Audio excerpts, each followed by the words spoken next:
In today's Godaddy hosting tutorial, I'm going to show you how to set up a subdomain, which sounds really easy, but it's not, because Godaddy hide the subdomain setting under a whole lot of in a weird place. So the example I'm just going to show you how to do is like for example, you have a domain, and I want to show you how something like home.verifiedjoes.com. So the first thing you want to do is you want to log into your account up here. Just click My Account at the top. Once you've logged in, the page is refreshed, and as of this, hopefully, should load up our account page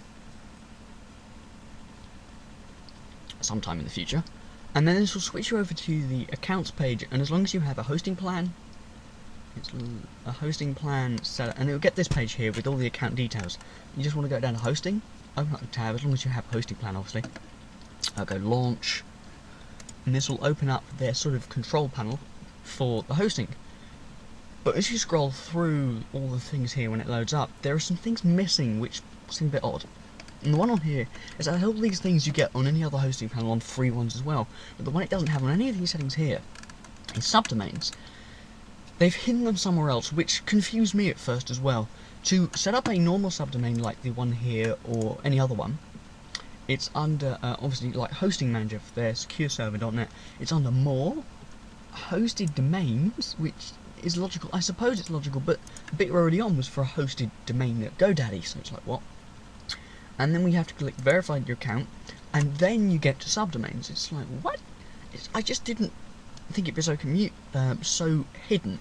And then obviously it is just current ones I've got here. You just go Add Subdomain, and for this example, let's just do, I don't know, hello, and then you have a choice of things. You can have a choice. You can save a subdomain, which will create a folder called hello, or you can select a folder and call it something else. But this example, we're just going to do hello. Obviously for this you can't have dots in the name of the subdomain. You can have hyphens, but you can't have dots. That's just something to remember. And then obviously just go OK.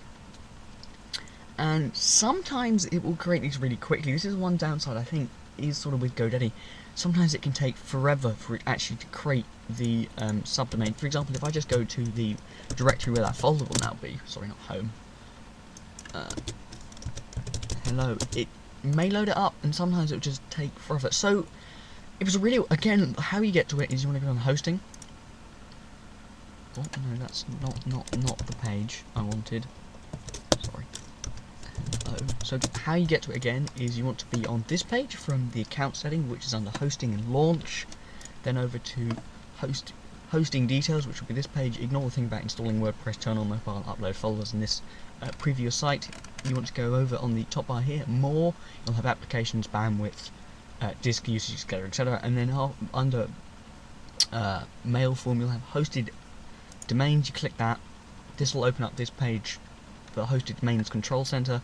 You want to click on said domain, which in this case is our primary here. You can click manage there, and it will load up our list of subdomains. Obviously you can edit and remove them once you've created them, but it can take a while for it to create. As you see, at the moment it doesn't exist yet because it's redirecting us back to our homepage, which sort of breaks, but anyway, that's something I need to fix on my own part. So guys, that's how to create a subdomain. So it could take, normally it takes about 10 minutes for a setup, and sometimes when you set it up, you'll go to it and it'll have a dot, it'll have this thing that says page OK, and then what you want to do is you want to go through it, and then it should just work after a while. It takes a while, which is annoying. See here, it doesn't exist yet, and BT is telling me no, we couldn't find it, of course, because it doesn't exist yet.